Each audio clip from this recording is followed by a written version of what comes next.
This is so wild. All right. Yeah. So now we are on air, Curious Chats with Christine, which is me. So if you want to tweet out hashtag CCWC, please do so, throughout the show. The cool thing is you can, because this is integrated with Twitter, you can easily send out chats or not tweets straight from this app or from this platform. Very cool. Yeah. So since this is, something that's recorded, it's something that people can always come back to and watch. Can you just, share a little bit about yourself, what you're doing? Well, good. I'm glad I get to have a time capsule of myself. Yeah. Right? How often do you get to record something of yourself at a point in time? Well, hi, guys.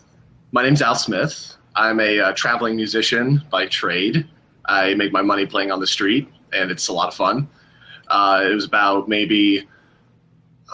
5 months ago, I quit my job to just save up a bunch of money and buy a bunch of instruments and travel around and do music full time because I really love it. It's like one of the things that I can't stop doing. I can always pick up a guitar and always play and jam, and why not get paid for it? So, yeah. We could just talk about music if you want. If this is called, this is about blabbing, I could blab about music all the time. I know, right? Music. Yeah. Well, I think it's awesome that you are able to make money off of something that you even love. There's so many people who want to pursue their dreams, but they cannot. I know. Well, it's like music's one of those things you get into as a hobby. You're a kid and your parents, get you an instrument, or you feel compelled with all your energy as a young kid to put it into an instrument. And it grew to a certain point in my life where I had to be around music all the time. I would always have headphones on. I would always be the guy that, was talking about a concert DVD that came out, or, what's playing on your iPod or something. I remember getting the first iPod, the really giant one that was 5 gigs, and I just loaded it with songs and just wouldn't stop playing them. I was really into the Gypsy Kings when I was a kid. If you know the Gypsy Kings, they're there's 7 of them, and they all play acoustic guitar, and they play flamenco, Spanish music and all that. And I fell in love with the sound and the vibe. And acoustic was something I never really went to. It was always electric. You see behind me, that's my electric guitar. I love it so much. Oh yeah. That is a Gibson Les Paul for those guitar enthusiasts out there. Jimmy Page, Bob Marley, Pete Townsend of The Who. Love it. It's the best one. Very nice. And it has a really mellow bass sound. So when you pluck strings, it makes it kind of like a percussion. If you hear the sound of a kick drum, it's really thump, thump. So when you hit the strings on that thing, it really gives it a nice oomph. Nice. Yeah. So I got into music and sound. You're a musician, We can talk endlessly about it. Yeah, starting so young, having that influence as well, just I understand. Yeah, my family is also very musical, and so my whole family's musical. My parents were always, my dad was always playing the guitar, and so that's how I, of course, got into singing as well. And right. But more than even them, not my mother, but my dad, playing. Actually having them listen to. It's funny, my mom actually had a bigger influence on my musical taste and listening to Lionel Richie and this soft rock contemporary music in the car as we would drive to school. It was fun and it was different than my sister who listened to more hip hop and R&B, and I was it's not usually my first choice, but I'm glad that I had, different musical influences. Yeah, totally. Well. Especially when you're exposed to something so young, you think that version of music is everything. That one artist you listen to when you're very young is the definite sound you're going to listen to. I was super into the Backstreet Boys when I was a kid. I had Backstreet Boys Millennium, and it was a great album because the vocals are there, the songs are there. but it was incredibly popular. And you think, oh, why isn't all music like this at the time?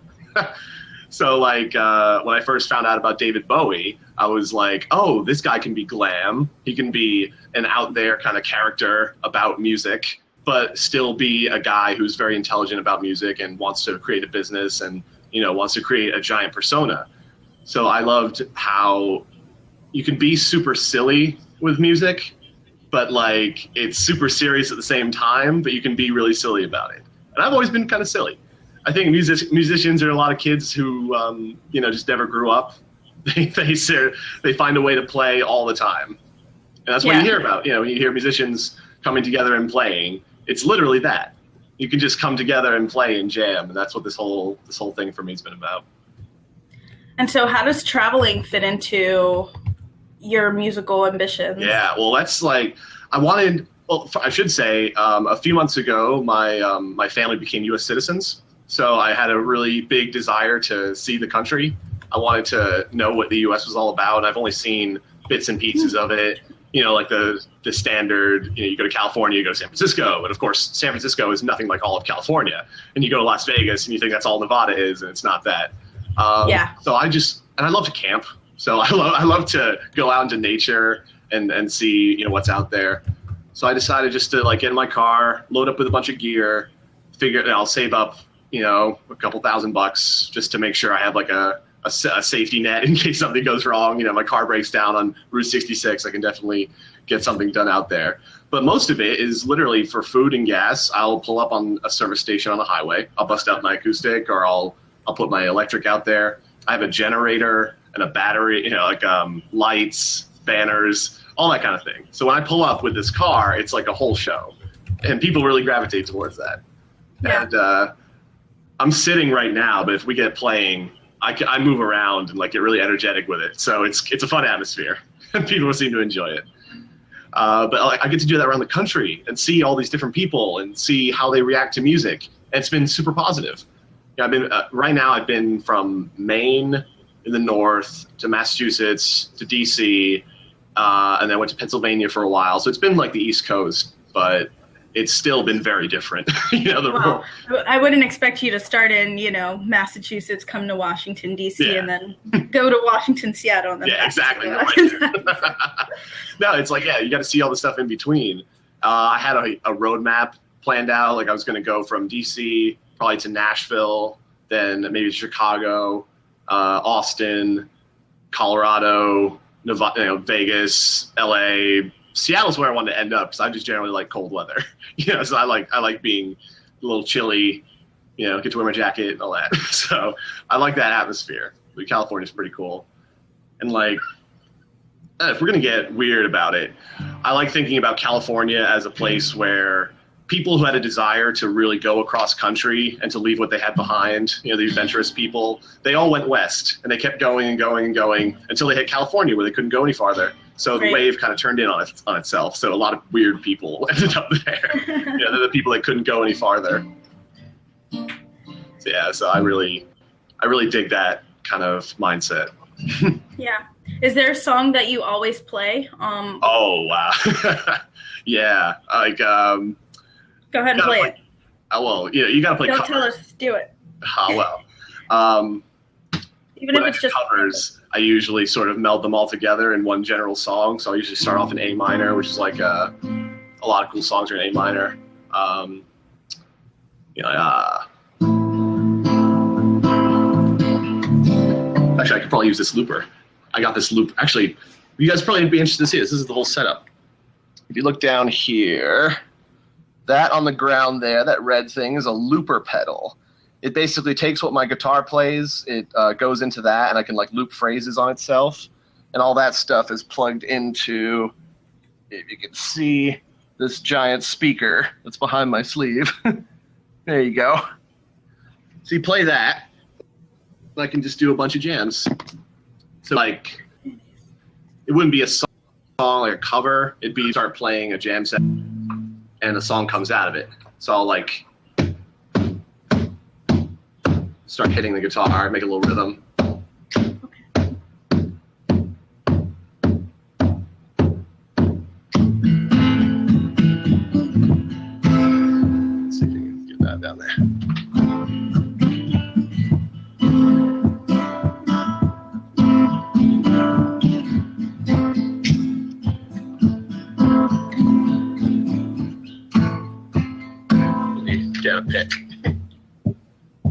took me off guard by just to asking for a song right away. Abdul Not a problem. Abdul made a special request, so. Oh, of course. Oh, I didn't even see that. Ready? 2, 3.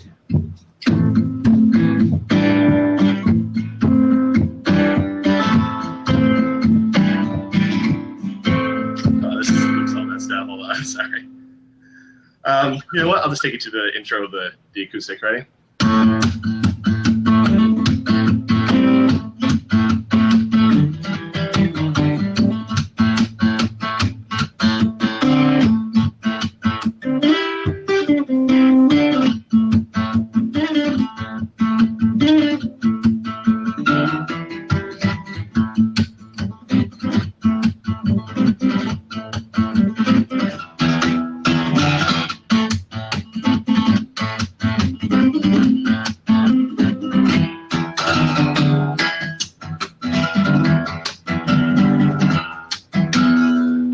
When I sit,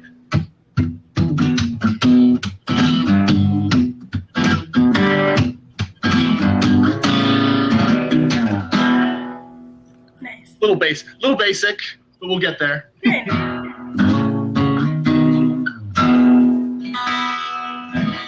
When people learn guitar, they learn like what's called cowboy chords. So like chords in the first 3 frets. Yeah.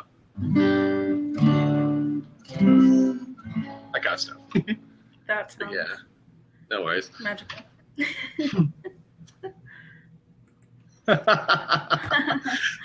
I want to play something a little bit more, acceptable. Acceptable. That's just sort of when you get thrown into it. I'm going to start with something different.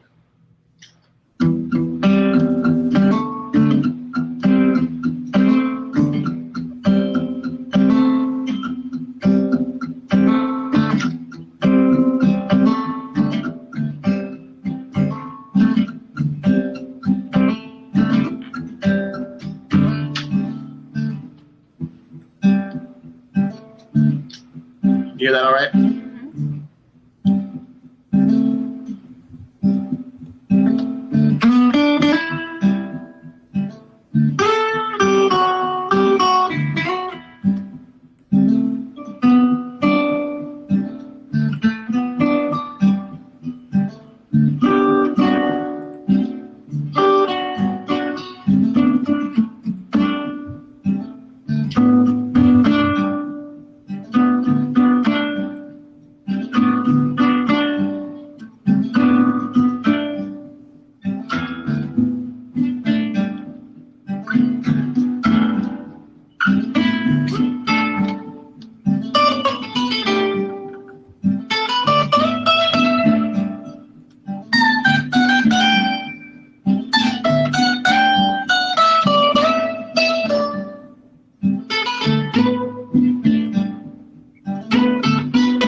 Let's switch it up.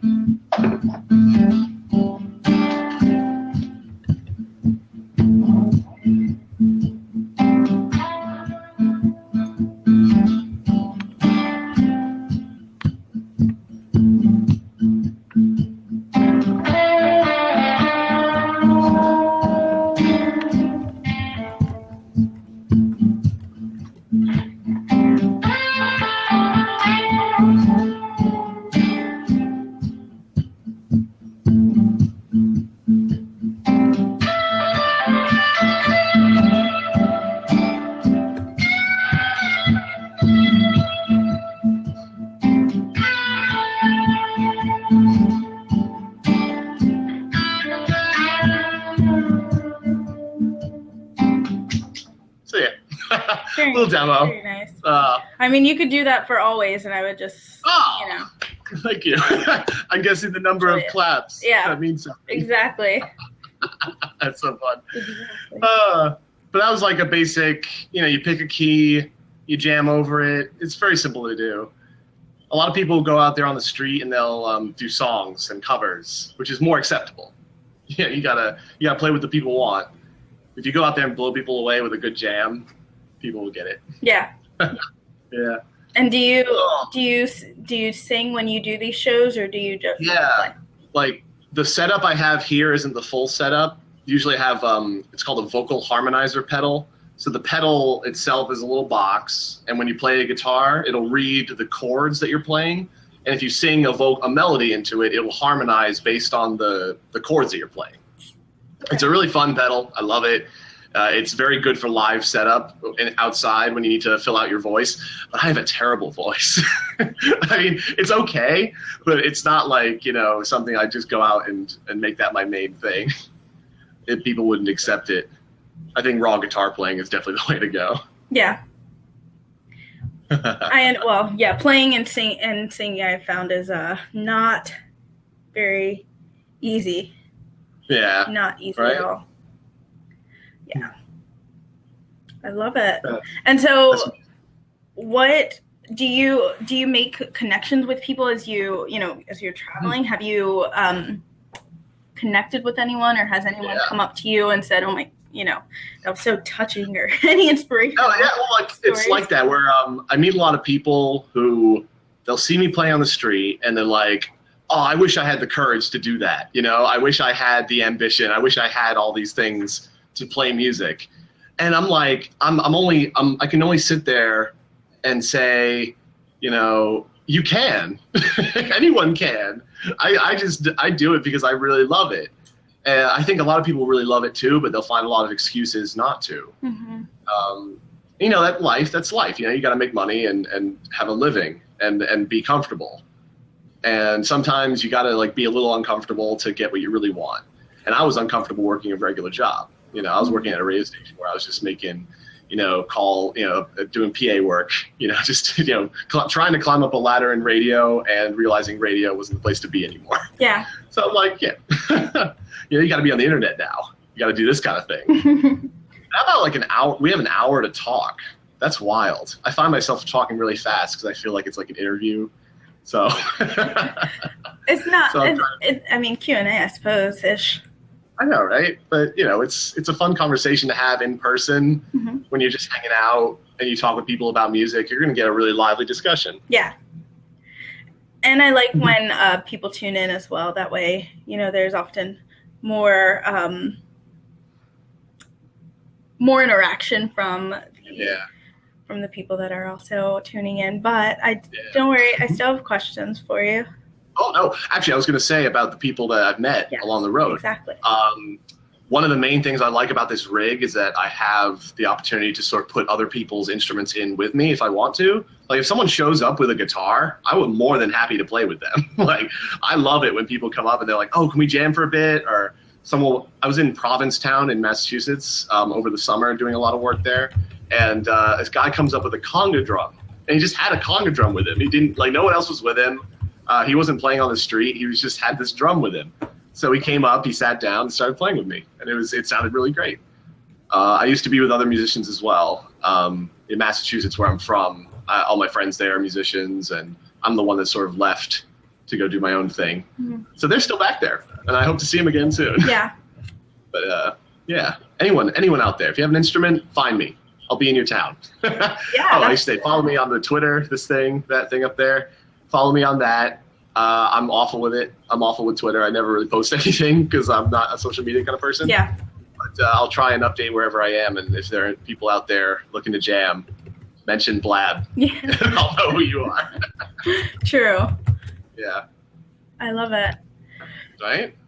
And the fact that you'll have the opportunity to share with so many people throughout the country. Who knows, maybe you'll get a jolt of inspiration and decide to cross borders. Maybe you'll end up in Canada and Mexico. Right.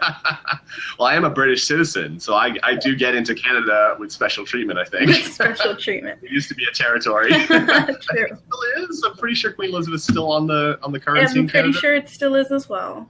Right? You're right. But the U.S. has so much going on for it. I was learning, high school history classes. America is like the vast plains and, Wild West and all this nature and all these national parks even. And it's beautiful out there. Just coming to Maryland, I was in Acadia National Park in Maine. If you go to my Twitter, there's a picture on the front of me holding this guitar on a cliff. That was at Acadia National Park at the second highest peak. We hiked up there. Me and I'll just give them a shout out, Alex Church and Tanner Wilson back at Hudson University. They're my good friends. They hooked me up with a lot of photography stuff and a cool place to hang out. So we went up there and took a bunch of pictures. It's beautiful. I love nature. And music and nature is the same. So yeah, and so I know that you're going around to different cities and doing your music, but do you take some time to kind of just get away for yourself? Oh, yeah. That's why I like to camp, yeah. It's I get to be in the city for a while, and then I'll go off and camp for 3 days at some national park all by myself. I'll go out and, write some riffs. I have the mobile generator, so it's easy to have electricity out there, which is nice. Very nice. It goes against the whole nature thing, but it's fun. And do you have the generators for your electric guitar, or is it just? Oh, it's for everything. It powers the computer. I have 2 of these giant speakers, some lights, the mixer, the pedals, the guitars. It's all powered through this one 40-pound generator. It's a pain to carry around, but it works. Yeah, I'm sure it's not easy either to carry all that equipment and set up. And have you had any issues as you're going into these different cities with street performing, essentially? Every city has their own laws on how they deal with street performers. Provincetown, where I went, was very lax. They were very cool. The cops were encouraging. We were performing at about 3 p.m. outside of Town Hall, and they came up to us and told us we had to stop playing while the business was in session. So after 5 o'clock, then we could do whatever we wanted. And we did whatever we wanted. We were loud, we were obnoxious, but we played this really cool dance jam music that filled the entire town. And the cops were coming over and they're like, hey, it's great. It's awesome. If you turn down just a little bit, you'll be fine. It's great. And they just kept saying, you're great, you're great. So they were really encouraging. And I really appreciate that. In Rhode Island, eh? Yeah. It's a real huge party town. It's like San Francisco on the East Coast. It's a really fun place to be. Maine was really cool. Same situation there. You had to go wherever town you're in. You have to go to the police station, register a permit. I have a decimal reader, so if you're under 80 decibels, you're generally good. And 80 decibels is about the sound of a car running. If a car drives by really fast, it's about 80 decibels of sound. So as long as you're not louder than a passing car, you should be fine. Interesting. Which is enough. It's enough. Yeah. I don't even know if that's correct. There's some analogy you can make for what 80 decibels is, but yeah, it's just loud sound. Use your best judgment. Okay. So you try not to be too loud when you don't want to. When you're doing you don't want to come across as someone who's just taking advantage. Yeah. There are people that live there. And where do you typically go in these different cities to perform? Are there particular? I mean, because you're going into these cities kind of almost blindly, just hoping that you can perform, that you'll be able to make money and without getting in trouble. Yeah, exactly. No, it helps to do research. You have to know where each city has their primary location for traffic. Foot traffic's the key. You gotta find a place where people are gathering around, have money to spare. So shopping areas are usually the best. If you go to Boston, Faneuil Hall is the place to street perform, but they are very strict about who they let play there. You have to audition. You have to audition for Yeah, for the street, for the square. You have to go to their website. You have to send them references and a video. Yeah, it's intense. Well, you can send them this video if you need to. Exactly. This is a good reference. But I was able to perform on Faneuil Hall like 3 years ago before they introduced like all these new regulations for it. And I just had me and my acoustic guitar just wailing away, and people really liked it. Yeah, so that was the reason I started playing, is people really liked it. Yeah. If people hated it, I would never have done it, because I have a very, very large ego, and it gets shattered very easily. That's a lot of musicians. Yeah. So what was the inspiration? I mean, we heard about kind of how you got into even loving music the way that you do, but what inspired you to kind of pick up and start traveling to even make this make your dreams happen? Yeah, well, it was like I talked about my family before. You know, we're immigrants, so we're used to moving around and seeing new places. When we moved to the States when I was about 4, and we lived in New York or New Jersey. I think it was New Jersey. Yeah, we lived in like 3 different places in New Jersey for the 2 years when I was 4 to 6. And then we ended up moving to Massachusetts. And I stayed there for a long time, but I'd always wanted to see everything. I've been to several countries, and I really like traveling, seeing new things and seeing how common everything is. Mm-hmm. And when I was in college, I had a choice basically between going into, political science or music. And music was always the passion that I really loved, but I felt like political science was the thing that was going to get me a job and get me into the DC scene. So I really gave music the back seat for a while, and then I really sort of got back into it after college, where I felt like I could, be more myself and rely on what I'm capable of rather than the degree that they're going to give you. A piece of paper, yes. Yeah, exactly. It's like I don't need someone to tell me how, what I can do with my life. I want to do music because it makes people really happy. It makes me happy. I feel young and being able to do this. I feel lighthearted all the time. Just even playing this guitar, I'm trying not to be rude and strum it while you're talking, but I can't help it. It's like it's one of those instruments you take in and you just sort of breathe through. Not to be all philosophical and analytical about it, but there you go. No worries. Yeah. This is about blabbing. So. Well, this is about music and traveling, so you're on the right track. Don't worry. But yeah, I was really fortunate to have a bunch of friends here in DC who were wanting to share the music passion. I knew a lot of younger guys who are into DJ music, like EDM, house music, dubstep, all that kind of stuff. So I came back, and all these kids were doing that kind of music, and I wanted to play guitar with it. And now this last week, we've had a few gigs and house parties, and people really dig a electric guitar over dance music. So I feel like that's a cool new sound that wouldn't have happened if I didn't get the courage to leave and come down here. Yeah, and that's interesting. So is it like EDM style music that you are playing with? Yeah, exactly. Well, EDM is electronic dance music, which is like the umbrella term for like all kinds of dance music. Mm-hmm. So there's house, which is like, like really low and bassy and smooth, and there's dubstep, which is like wah wah wah wah wah, really crazy. Yeah, exactly. Yeah. Really pretty crazy. I love it. That's like the 2 spectrum, if there is one, of sound. And the EDM music is rhythmic and bass. It's drums and bass line. So when you add a guitar on it, it fits very naturally. Okay. And then there's some music like dubstep, which is a lot of lead wub sounds, which counteracts what the guitar can do. It goes against it. Okay. So some things fit, some things don't. Okay. But all in all, instruments can meld together pretty well. Yeah. Yeah. It's so interesting how so much of our music these days too are electronic. They're not actual instruments. They're just people who are very talented with, hitting a couple different keys to make different sounds. And I love it. I think it's great, but I love it even more when, it's a live concert or a live band, live music with real live instruments and, things that it's like, wait, I think I hear the tambourine, Yeah. Oh my God. Yeah. if this trip has taught me anything, is that I will always meet people who with crazy different views on what music is and how they relate to music. So I was in Pennsylvania and I met this guy. He was about 44 years old.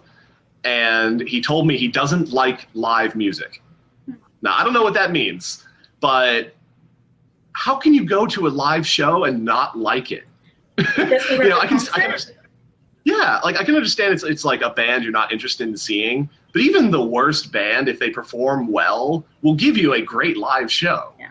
So I don't know anyone who like objectively doesn't like live music. And I met people who don't like to dance. I don't get that. I don't understand. I just don't understand. Who doesn't like to move? Who doesn't like to groove and get down? So I don't know what to expect. There's a whole bunch of people out there. It's funny. So you know, my thing is that you can say anything and I'll think of a song. There is a song from High School Musical that's like, I don't dance, not a chance. And it's funny because of course it's a musical and so they all can dance and they can all sing. High School Musical tells the truth. I've been making quite a number of High School Musical references in the last 2 weeks. Yeah. They keep coming up. I mean, even High School Musical got kids into doing music, whether it was a cappella, like the big a cappella like fad. It was like 2009 to 12. That was like the year where everything had to be a cappella. There were a cappella game shows and everyone was doing a cappella. But that's never a bad thing. You know, I may not like Glee, but you know, I like music in general. So it's all good. Yeah, you know, and yeah, I think some of those things too, they are they have an audience in mind, basically, when they create them. And so it's okay if you don't fit into their audience desires. Yeah, right. It's a lot of it depends on like image. You know, you got to come across the right way. Where I see, you know, people from back in the day who were like, I'm going to dress this way and you can accept me regardless of what you're thinking. Which is true. You know, you have Lady Gaga and Madonna still doing her thing. You know, people who are really out there with their character, which I said earlier is like one of the main things I really love. Yeah. So what is your goal then? What is your goal with traveling and, you know, getting your musical brand out there in different, you know, so places? My main goal is to, in musical terms, create a scene. There's always a scene with when someone becomes big enough that they can, you know, carry other people and other people's tastes with them. So I like my views on music, and I think other people do too, just based on the people I've talked to. And if I can gather people around the country with a message of, you know, learning how to improv with other musicians, carry around an instrument and there'll be someone on the street and you can jam with, or just talking to people in musical terms. That's like the grandest goal I have, is to like, you know, I want to be known for loving music. And there's a certain amount of ego that goes to it. You know, I'm a musician. To get to the next level, I have to embrace what I'm capable of. But as a human being, I'm so scared of doing what I want. You know, I'm so scared of going to that next level because people are always watching, and people are always expecting, and you have fans. You don't want to disappoint. So there's all these things to think about. I really can't wait to watch this 5 years down the road and see what happened. I know, right? Because I don't know what's gonna happen. We don't.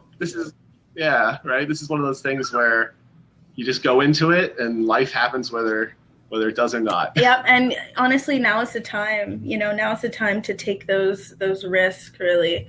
Right. Because when else, you know, eventually, it's time to, you know, settle down. Oh yeah. Eventually, it's time to settle down. That's what adults do, right? Yeah, all those adults out there. Yeah. Because I've never met an adult. I've only ever met kids growing up. I think when we were kids, we had an idea of what an adult is supposed to be. Mm-hmm. I certainly had my parents, you know, but my parents are they were kids, and they were very, not like childish, but they let us be, you know, they let us swear when we were 14. You know, we're British, so we had a lot of leeway when it came to how you can, you know, relate to your family. And we're definitely friends, and we definitely think the same way about a lot of things, which I really love. So I can't thank them enough for that. They left it all open. Like everything in life is open. You go there, you experience it, and that's how it is. There's no good, there's no bad. You take it as it is. Yeah, that's what creates a musician. You give them absolute freedom, and they'll do whatever you want. You guys want another? Yeah. I feel like playing. Let's hear it. I wonder if if I can ask a question to people that are watching, maybe if you leave a comment, does anyone play an instrument? Because I could talk about how this instrument, how it plays and why I use what I use. I love talking gear. It's really fun. Because every bit of gear has like its own sound. Like I'm using this acoustic guitar. It's a Taylor. If you ask any guitar snob, they'll tell you there's Martins and Taylors, and they're like the two sides of the coin. Where Martins are very bass heavy, and Taylor's very bright. So when I strum this guitar, well, you hear a lot of the high notes.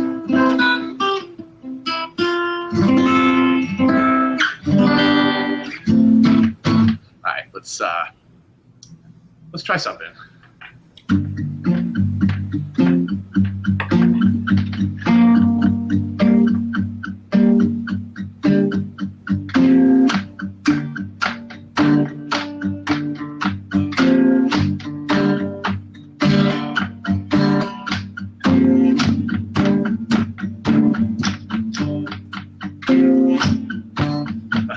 Clear the loop from the last one. Excuse me, sorry. Ready?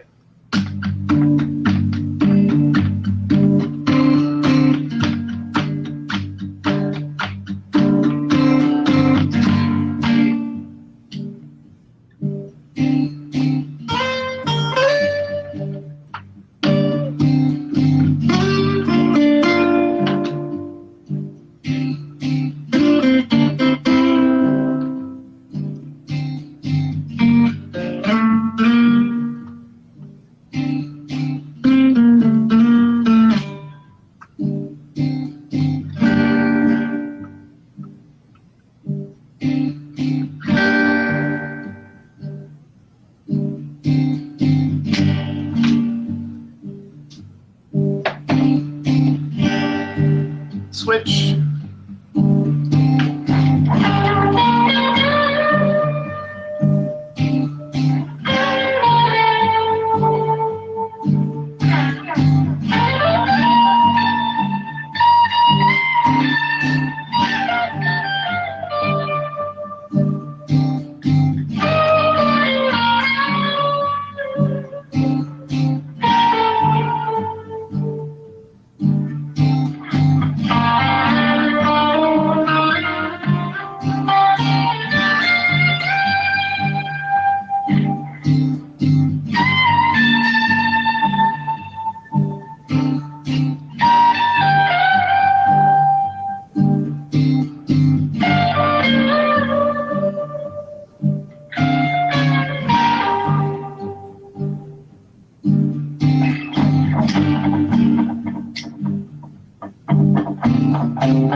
There we go.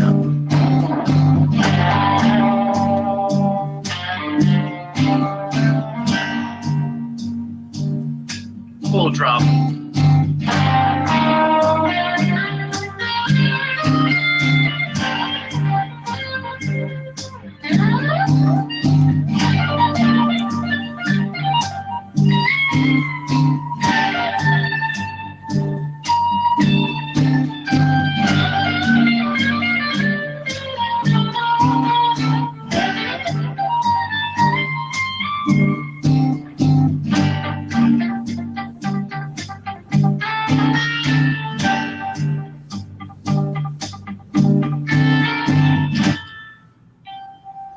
Yeah. That sounds so good. So good. Basic loops. So good. I love it.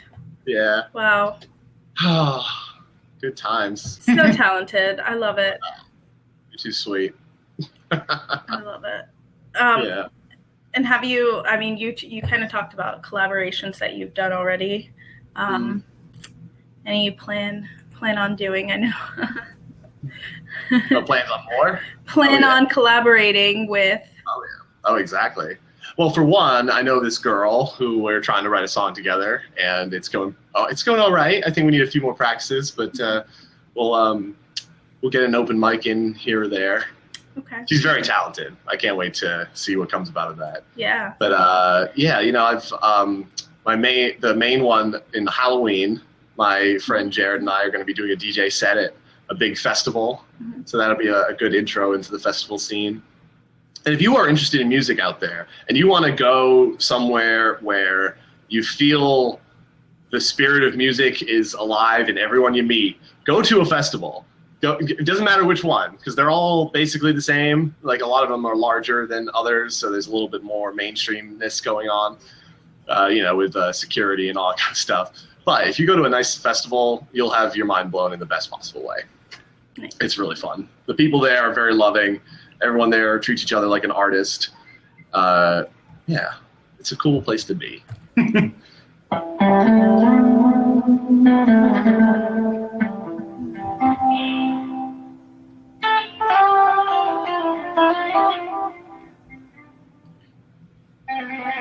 Have you learned the new Adele song yet? No, I haven't. I heard it last night. I can't wait to, though. I used to know a lot of Adele covers. It's only been, there's a couple of them that I still remember, but not a lot of them anymore. Because, like, you know, covers are interesting and all that, but they're very hard to do because everyone expects the best. They expect the quality of that song. Yeah. And I can't be Adele. You know, I can't sing like that. You could try. Some of the best covers I've heard have been artists who take the song and, you know, recreate it as their own. And a lot of times it's making the song acoustic, which, you know, to make it sound good. Totally. Yeah, I've seen some covers that have been better than the original artist because of how they reinterpret it. Yeah, totally. Like, my favorite one was when Johnny Cash does 9 Inch Nails' Hurt. I don't know if you know that one, but it was like Johnny Cash at the end of his career, he does his cover of a 9 Inch Nails song. If you know 9 Inch Nails, it's very depressing and techno, and like techno, but like industrial, like very heavy. And Hurt is one of those ballads that Trent Reznor wrote, and it's really powerful, and the lyrics are really powerful. So Johnny Cash reads it, and it's even more powerful when he says, you know, you can have it all, my empire of dirt. You know, I will let you down. I will make you hurt. It is just very powerful coming from an elderly Johnny Cash who's on his way out life-wise. Yeah. And it's, you know, it's one of those things that makes you think how powerful music can be, and it tells a story that your words can't express on the spot. It's analogy, it's poetry. It's you know, when you get a good analogy, life becomes very cool and very very meaningful. When you put life into words in musical and artistic terms, you start to make connections through analogies. And that is the best thing. That is the greatest thing about music of all. It's the greatest analogy for how we are as people. And, you know, we have good harmony. This right here is good harmony. Yeah. Two people talking over the internet. Who would have thought? Yeah. And with music too, I think you mentioned it, maybe not in this chat, but at a separate conversation, just how music is the universal language. It doesn't matter where you go or who you're talking to. If you play a beat, you know, sometimes it can touch and attract anyone. Totally. Even if there are no words to go with it, you know, someone's going to be, you know, catching the rhythm, catching the feelings, catching the, just moving with the flow of whatever it is. Right? Yeah. Yeah. To me, when you start talking about music, you start talking in nature terms. You know, the flow of it, the groove of it, the feel of it. It's all very subjective, but like it's really powerful. Like I said, when I traveled a bunch of places, and when I was in college, I was fortunate enough to go to China, and then I went to Tibet. So Mount Everest, the highest the highest peak in the world, and there's a monastery, a Buddhist monastery at the base of that. And we were fortunate enough to go in there and to see all the monks praying. And they're making these vibrations with prayers that bounce off the walls in such a way that when you go in there, it feels like you're at a concert where you're just being bombarded with vibration. And it's really powerful. I don't know any of the language. I don't speak Sanskrit. I don't know Tibetan, but it's you feel it. You feel it in a very real way. So I think it's music's the language that you don't have to speak English or French, Italian, Swahili, whatever you want. It's all noise and vibration you make with your mouth. And music is more easily taken in like that than a language is. Mm-hmm. I go to someone with a guitar and play in front of them, they can speak any language and they can look at it and be like, I love it. Yeah, I love it. They can write their own words in their language and make it relate to them. Yeah. Definitely.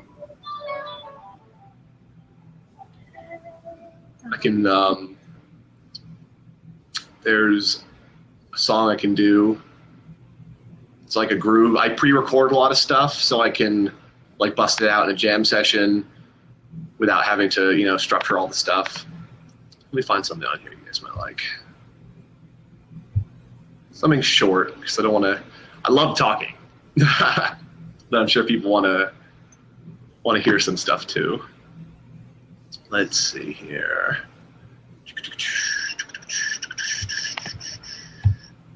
Here we go. Can you hear that? Yes.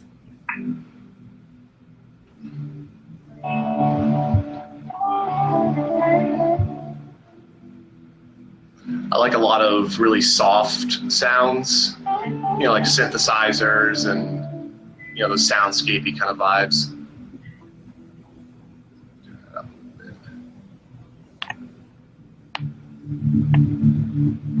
There you go.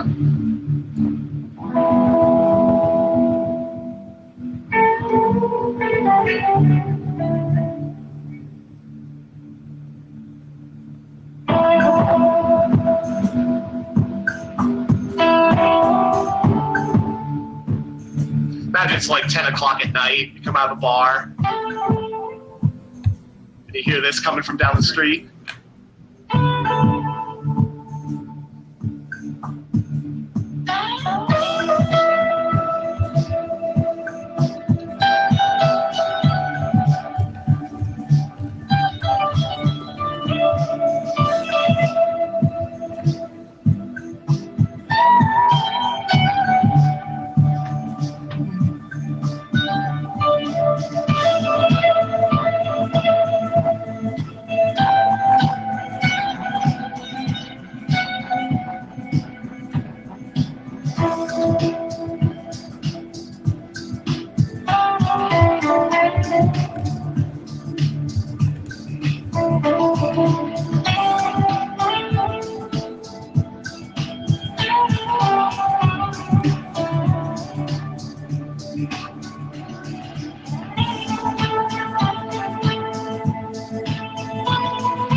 There you go. And I'll just repeat over and over again until I get bored with it or until a crowd disperses.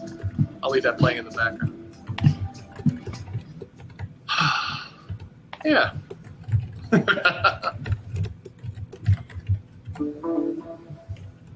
think one of the cooler things about making music is how you can relate to other people. I know we talked about that already, like how you can meet new people and how it'll affect how you play. Like I've been fortunate enough to know a lot of different musicians, which affect how I play. So I come out from that jam session feeling like, oh, I can play things a different way, and I can evolve as a musician. So you need people.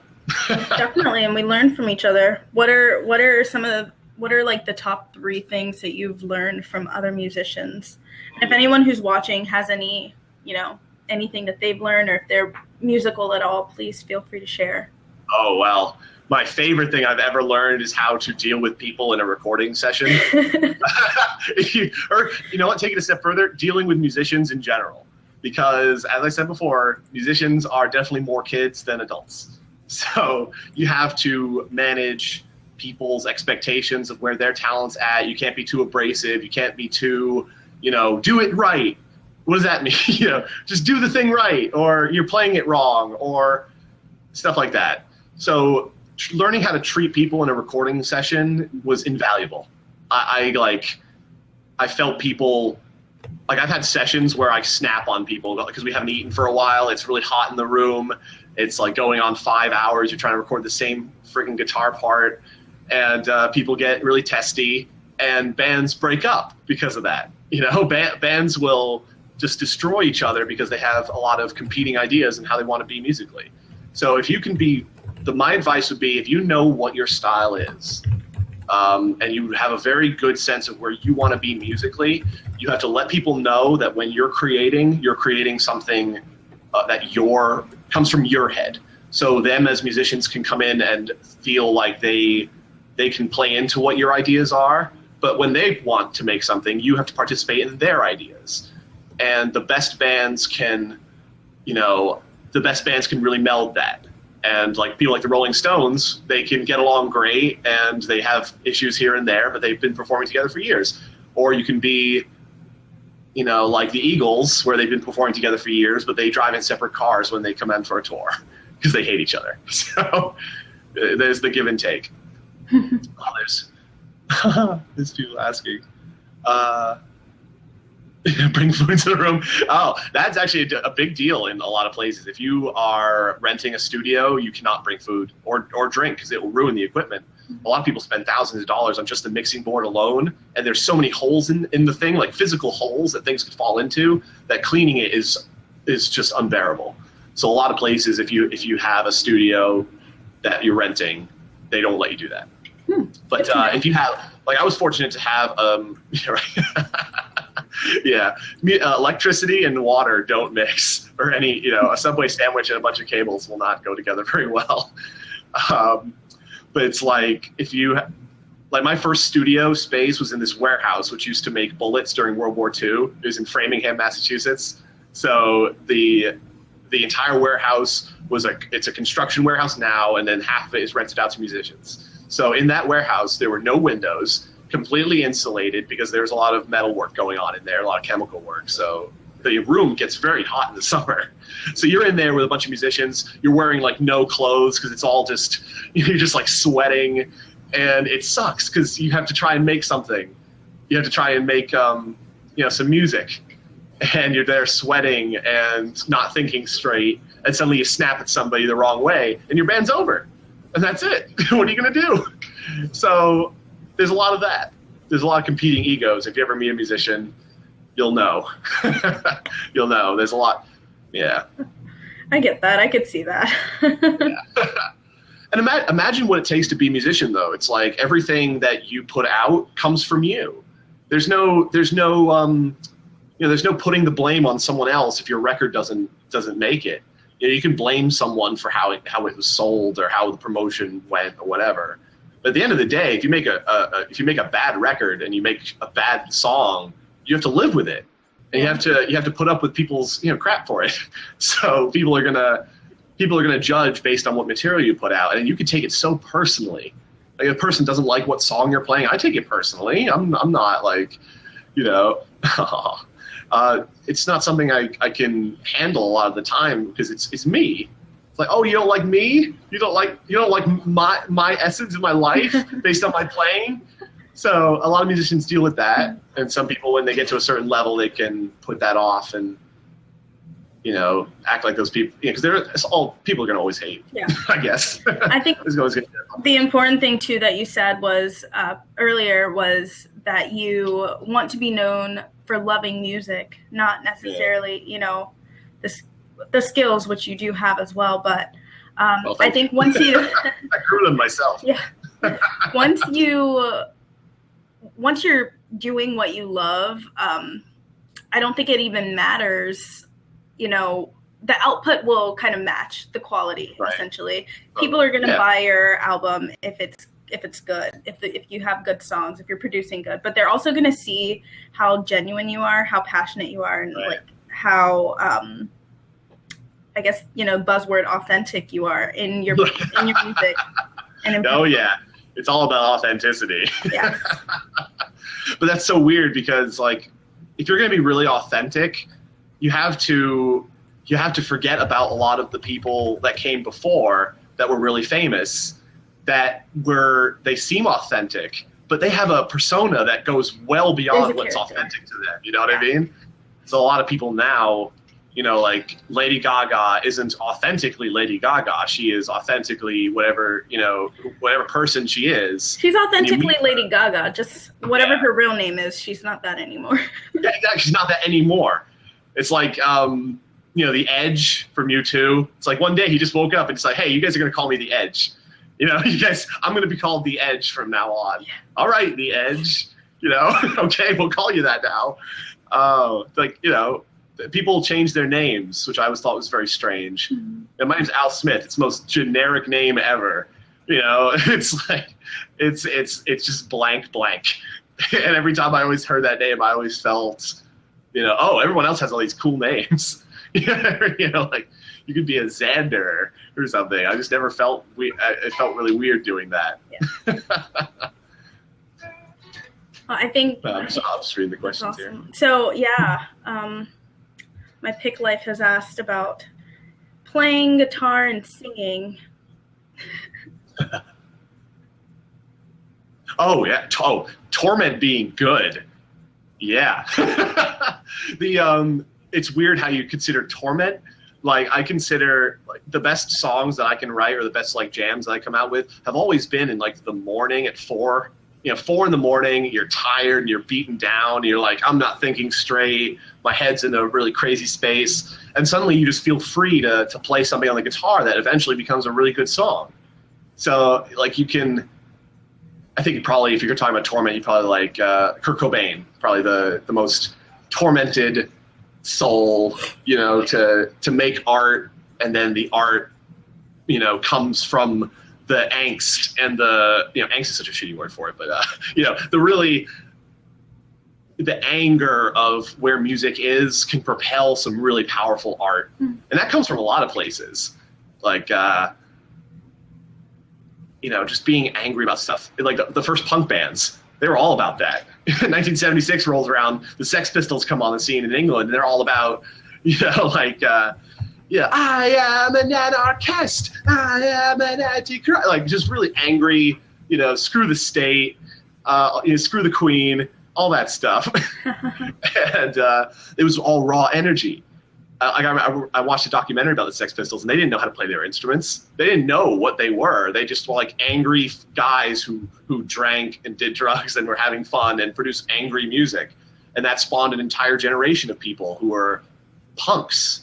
And when you think of punk, that's like the scene that is dedicated to garage music. Yeah. Oh, garage music, DIY bands. You start a band, Anyone who saw the Velvet Underground in the 70s and 70s, I forget when the Velvet Underground was, but I remember hearing a quote. Everyone that saw the Velvet Underground started a band.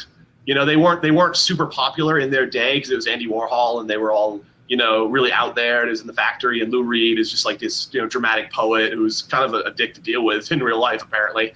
So the music spawned this idea that you could do it yourself, and that formed bands, like the modern grunge scene, the modern punk scene now. Anyone who goes out of their way to be alternative, they basically lend it all to people going out on a limb and not getting famous. Yeah. That's funny. Auto Wolf. Oh. Are there any girl rock bands? Heart. Oh, right. Okay. Yeah. Heart. Let's go through this great girl bands. Rock Heart, bands. Madonna's. Orianthi, who's the guitar player. She was in Michael Jackson's "This Is It." If you watch that concert, Tina Weymouth, the bass player for the Talking Heads, friggin' great. Like, Paramore, great, female lead singer. I forget what her name is, but everyone loves her. Girls have just as much opportunity. It's just a shame because they get treated so second class, like Pussy Riot. Pussy Riot. I've never heard Pussy Riot. So those are two names that I've heard throughout Pussy Riot. Yeah. Okay. I remember Pink when she was punk. I really enjoyed her music. Pink. I've Pink's enjoyed her. She's definitely one of my go-to artists whenever I'm looking for music to sing. I feel like our range is very similar, or at least it's maybe me that thinks that I'm Pink. Who's that? Oh, Pink. Okay, cool. And because there's was punk, but it was just her. Although she wasn't a girl trio, but it was like a Destiny's Child. Oh, I don't know that. Yeah. Before she became the punk Pink. Of course, the punk Pink. Well, she did. Yeah, I was just about to say No Doubt. Exactly, Gwen Stefani. No Doubt made it. I know, but these are all well, I know. I can think of bands with females in them. Oh, you're talking about all girl bands, right? Yeah. Right. I say the Donnas. The Donnas are great. The Donnas are great. Tegan and Sarah. Yeah. Really like Coco Rossi. All right, now I'm thinking, but they're not punky. Well, Ace of Base. Get out of here, Fada Wolf. You're bad. Ace of Base. Oh my God. The 90s call. They want their whole soundtrack back. Oh my God. But no, there's I love when, especially now, there's a really cool Americana scene. So there's a lot of bands who they have a girl and a guy. Mm-hmm. Usually the guy will play the guitar or the girl will play the guitar and they'll both sing and there's a fiddle in there somehow.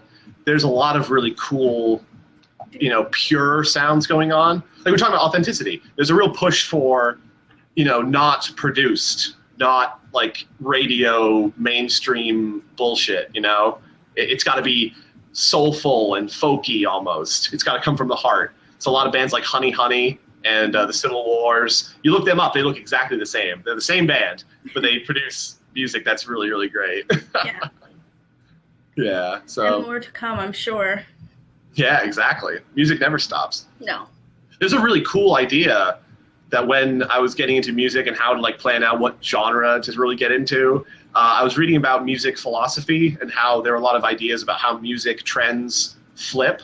So there's what's the mainstream and what's the underground. It doesn't matter what's in the mainstream or the underground, but every 13 years where there's a generational gap, they'll switch. So in the 50s, rockabilly was very popular, the sort of swing, before Elvis came along. And 1950 was Elvis, the big Elvis craze, and it's all blues. And then 13 years later was the Beatles in 1963, and this new wave of British rock. And then 13 years after that was 76, and this new version of punk rock was coming out. And then 13 years after that, you have 86 with all the beginnings of grunge and metal. And then after that, you have the 90s and all the the heavy grunge stuff fading away and giving rise to more blues stuff.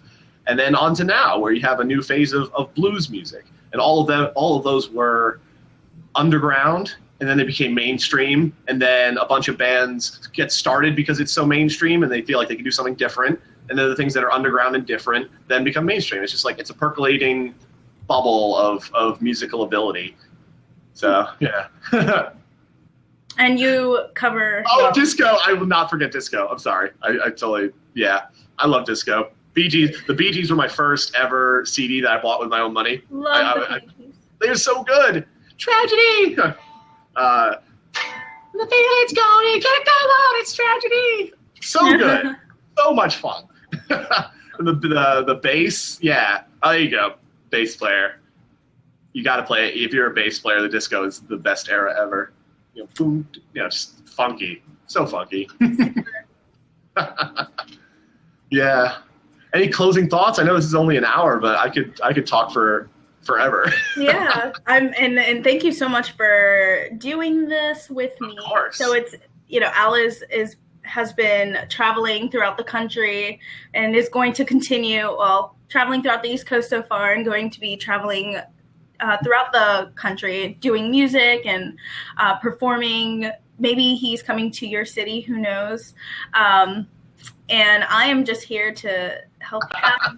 And I do not, my instrument is my voice. It is. I'm trying to learn to play the ukulele, but I need to practice. That's just real. That's why we're here. You know, the best musicians have people to play with, and Yes. it'll happen. Yeah. Oh, you guys are so nice. Yeah. Next time we do this, we'll have to do a song together. We can merge the two. Absolutely. I know, right? Yeah. So thanks all for tuning in as well. Thank you, Next guys. show It's really fun. will be next Tuesday at 4:30 p.m. I'm calling it Curious Chats with Christine, because I like to ask questions and let people chat and tell me their stories and what they're doing to pursue what they love and travel at the same time. So thanks so much, Al, for being part of this as well. My pleasure. And thanks for all the fun people that joined in and started chatting about music. I'm glad it's a hot topic. We'll have another musician actually coming out from Australia, an Australian musician who That's awesome. is going to probably be our next person, or in 2 weeks from now. So yeah, thanks guys, and I hope you please subscribe and follow me so that you guys can get some updates on the next couple of episodes. I would love that. Awesome. Awesome. All right. Thanks, guys. Well,